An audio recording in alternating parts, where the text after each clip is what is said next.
Did you know that horror book sales have increased by 54% since 2022 to 2023?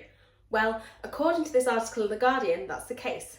I'll put a link to the article below if you're interested in having a look. And while in the article they talk about why they think the horror book sales have increased so much, here's what I think. I've been a crime and thriller girl all my life, but I've noticed that crime and thriller books nowadays are nowhere near as dark as they used to be. I'm reading Blindsided by Karen Slaughter at the moment. I think that was written about 20 years ago, and wow, that is dark. And honestly, I've not read anything that sort of level in ages. So this week I'm reading horror books only. I'm on the hunt to find some dark and disturbing reads and hopefully find some new favourite authors as well. I have a few horror books on my shelf already. I narrowed it down to 2, but then I enlisted your help on TikTok and Instagram. It looked like The Reformatory was gonna win, but then Black Sheep took a massive lead on the Instagram poll.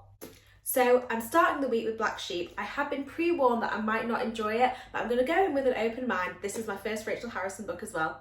So I finished it.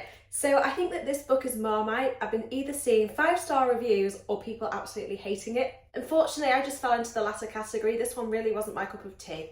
I found the first 3/4 of the book really boring, apart from this one bit, and then I found the last 25% a bit OTT and a bit ridiculous, so I ended up giving it 2.5 stars out of 5.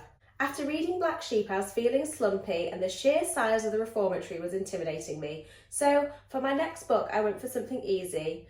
Last year I read Frozen Charlotte and loved it, so I'm going to read its prequel, Charlotte Says. These are YA horror books. In Frozen Charlotte, Dunvegan School for Girls has been closed for many years. It has now been converted into a family home. Sophie arrives at the old schoolhouse to spend the summer with her cousins. Along with spending time with her cousin, there's some creepy dolls, the Frozen Charlotte dolls. In Charlotte Says, the book that I'll be reading this week, this is the prequel to Frozen Charlotte. This one is set at Dunvegan School for Girls. So I finished this one. There's not much I can say about it apart from it's a really easy YA horror. However, I would recommend, if you like the sound of this, to read Frozen Charlotte first. It was now time to face my fears and tackle the Reformatory. So I went slightly over a week because I don't know if I've mentioned this before, but this is a really long book. Right. Never in my life have I enjoyed a book, yet I wouldn't necessarily recommend it. Not only is it 600 pages long with teeny tiny writing, but it's an incredibly difficult book to read. To name a few triggers, it's set in the 1950s and it deals with extreme racism and abuse, sexual and physical, to young boys. Robert Stevens Jr., he's a black 12-year-old boy and he kicks a white boy from a powerful family and he ends up getting sent to the Reformatory, which is like a juvenile prison. At the Reformatory there's some ghosts and he enlists their help, but they have their own agendas as well. If you can handle the length and you can handle the triggers, then I definitely recommend it, but go into this with caution. I enjoyed this and I gave it 4 stars out of 5.